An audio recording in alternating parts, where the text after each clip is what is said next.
Amigos, ainda sobre o Grenal de ontem. O erro do Patrick na briga no final do jogo foi só ter pego o caixão na hora que os jogadores ainda estavam dentro do gramado. Porque se ele espera mais 1 ou 2 minutos, não teria problema algum. Ele tem mais é que comemorar, desabafar com o seu torcedor.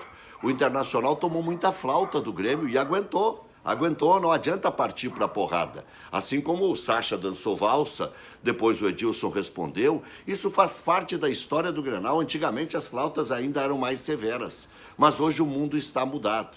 Às vezes é politicamente correto demais e às vezes é bunda mole demais. O que acontece em relação a ontem é que foi aquela briga de novo, aí se eu te pego, mas foi correria e agitação, não teve nenhum soco, por exemplo, não teve nenhuma porrada. É que teve muito deixa disso, e separaram. Na verdade, são todos amigos. Termina aquilo ali, depois vão sair juntos, muitos deles, né? Outros guardam para o resto da vida. Vide D'Alessandro contra Maicon. Mas o Grenal de ontem não foi um Grenal acirrado, não foi um Grenal violento. O próprio Grêmio, indo para a segunda divisão, não partiu para pancadaria, foi um Grenal limpo. O que houve foi, no final, a flauta do Patrick, que, aliás, entra para a história dos Grenais. E, por incrível que pareça, quer queiramos, quer não, fica mais ídolo da torcida do Internacional. Porque é assim, o ser humano é assim. E é preciso que eu diga isso, porque já está circulando na internet uma montagem, isso pode e isso não pode. Os jogadores do Grêmio indo para frente da torcida do Internacional cantando 1 minuto de silêncio. Então, vamos ver o que vai dar aí no tribunal, mas em princípio não houve invasão de campo, não houve pancadaria generalizada, os que tinha que expulsar, o juiz expulsou, os dirigentes só entraram no campo depois que o jogo terminou. Então, me parece que o Internacional vai se safar melhor em relação ao Grêmio. E foi a briga, aí se eu te pego, né? É a briga Michel Teló que eu estou chamando. Bom, o Filipão terminou no Grêmio com um aproveitamento de 7º colocado. O Filipão fez 21 pontos em 14 jogos. Em 15 jogos, todos os outros, Thiago Gomes, Thiago Nunes e Wagner Mancini, conseguiram 5. 5 contra 21 do velho Gagá. Então tem que respeitar as pessoas, a história, o jeito de jogar. Não reinventaram o futebol ainda. Infelizmente, para alguns, a gramática é diferente da prática. Os vencedores são os vencedores. Conta história quem tem história para contar. Aliás, o presidente Romildo confiou demais nessa frase. Se grudou muito no Renato, ficou muito tempo com o Renato, deu muitos poderes para o Renato. Eu falo isso há 4 anos, 3 anos ou 4 anos. Muitos se associaram agora a essa ideia. Muitos. Inclusive aquelas frases que eu sempre repito. Renato sobrevive de gauchões e de grenais.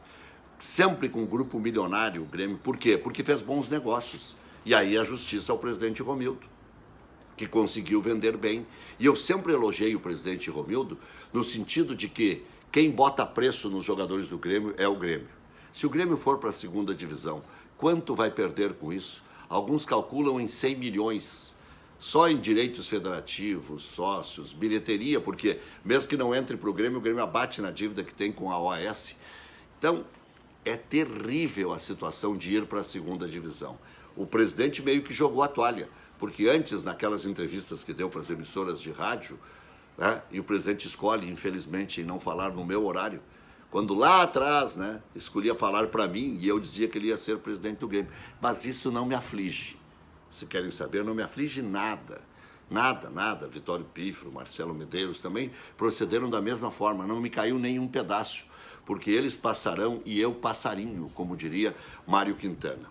Mas vamos lá, ainda sobre essa história do presidente Romildo. Eu sempre elogiei, o presidente sempre botou preço nos seus jogadores. Mas e agora? E agora? O quanto vai ser o prejuízo?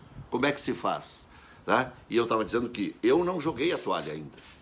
Eu acho que o Grêmio pode ganhar 5, pode empatar 3 e só poderia perder mais uma para chegar nos tais 44 pontos. E hoje, quem diria, hein?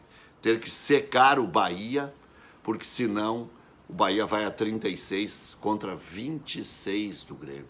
E o Grêmio tem só um jogo a menos. E o parceirinho para cair é o Bahia. Para trocar de lugar, melhor dizendo. Juventude, Sport e Chapecoense, impossível, provável, é possível que também vão junto para a segunda divisão. Ou com o Grêmio ou com o Bahia. Tem que dar uma chulhada no Ceará também, que o Ceará estacione nos tais 36. Ficou muito difícil, muito difícil. Só o REC de Taubaté ou o REC de Iná ainda acredita. Muitos me perguntam, faz o cálculo agora, faz o cálculo agora. Eu faço sempre cálculo. Né? O problema é quando vira cálculo renal, como virou agora.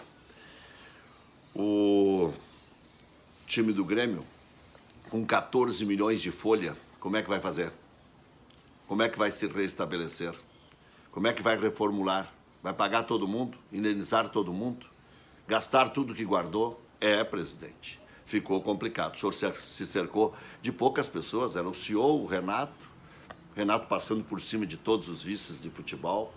Ficou antipático aquilo, ficou antipático.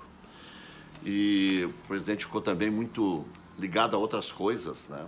A liga dos clubes, a compra da arena, a sua candidatura ao governo, mesmo que meio que desfocou, achando que o futebol era um processo natural, que ia se tocando, ia se tocando, ia se tocando.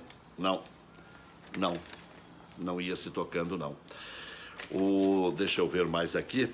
Eu gosto muito do Denis Abraão. Acho ele um baita dirigente e um gremista assim, de escola, aceitou pegar na hora pior possível. Mas o Inter marcou no peito, marcou as frases do Denis Abraão. O Internacional levou a rigor as frases do Denis Abraão. Por exemplo, cabelo no peito. Ontem o presidente do Internacional disse, aqui também nós temos cabelo no peito, aqui nós trabalhamos, aqui. Então se agrandou o presidente do Internacional. Juventude só joga contra o Atlético Goianiense lá no dia 23. Pois é.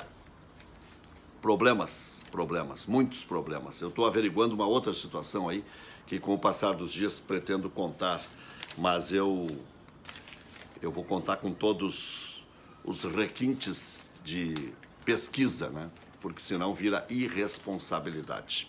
Crestani Pneus, 30 anos, crestanipneus.com.br, todas as marcas, 10 vezes para pagar. Motel Coliseu, na Leopoldo Floyd 61, R$80 a suíte, 5 minutos do centro. Arena Coliseu, melhor motel de Porto Alegre, na AJ Renner 905, telefone 3516-7778. Poa Pet Care, na João Varig 2247. O Zé Luiz esperando por você e dizendo que viu esse vídeo e ainda ganha um mimo especial. Centro Previdenciário, o telefone 98-978-9999 para você se aposentar ajustadamente. Masper Assessoria, Dr. Milton Matana, ajudando a administrar mais de 80 municípios Brasil afora. Minas Gerais, São Paulo, Maranhão, Ceará, e especialmente no nosso Rio Grande do Sul. E KTO, aposte para se divertir. Use o código REC. É isso aí. Grande abraço.